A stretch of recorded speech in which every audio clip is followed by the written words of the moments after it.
Pithapuram MLA ఉప ముఖ్యమంత్రి Janasena party అధినేత పవన్ కళ్యాణ్ తన నియోజకవర్గంపై ప్రత్యేక దృష్టి సారించారు.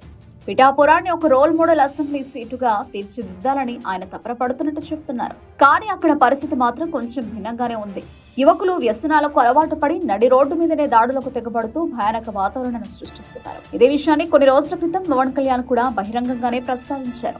అయితే పవన్ కళ్యాణ్ రాష్ట్ర స్థాయి బాధ్యతల్లో నిమగ్నమైన వేళ పిఠాపురం జనసేనలో వర్గపోరు మొదలైందన్న వార్తలు ఆయన్ను కలవరపెట్టాయి. ఈ సమస్యకు చెక్ పెట్టడానికి పవన్ రంగంలోకి దిగి ఒక కీలక నిర్ణయం తీసుకున్నారు.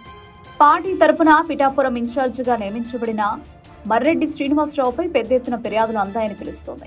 ఆయన అందరినీ కలుపుకుపోకుండా సొంతంగా పార్టీ కార్యక్రమాలు నిర్వహిస్తున్నారని ఆరోపణలొచ్చాయి.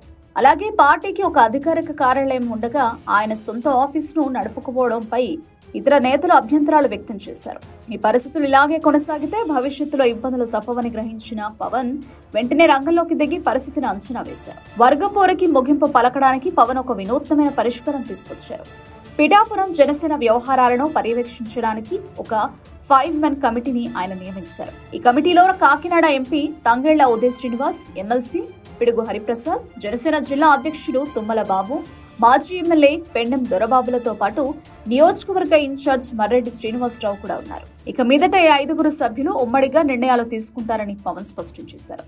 అంతేకాకుండా పవన్ కళ్యాణ్ స్వయంగా నివసించే చేబ్రోలులోని ఇంటి నుంచి జనసేన పార్టీ కార్యక్రమాలు జరుగుతాయని కూడా ఆదేశాలు జారీ చేశారు. ఈ 5 మెన్ కమిటీ నియోజకవర్గంలోని పార్టీ కార్యకర్తలందరినీ కలుపుకుని సమన్వయంతో పార్టీని ముందుకు నడపాలని అధినేత ఆదేశించారు.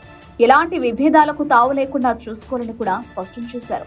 అధికారం ఉన్న చోట ఆధిపత్య పోరు సహజమే. పవన్ తీసుకునే ఈ కొత్త వ్యూహం ఎంతవరకు ఫలితాలిస్తుంది అనేది చూడాలి.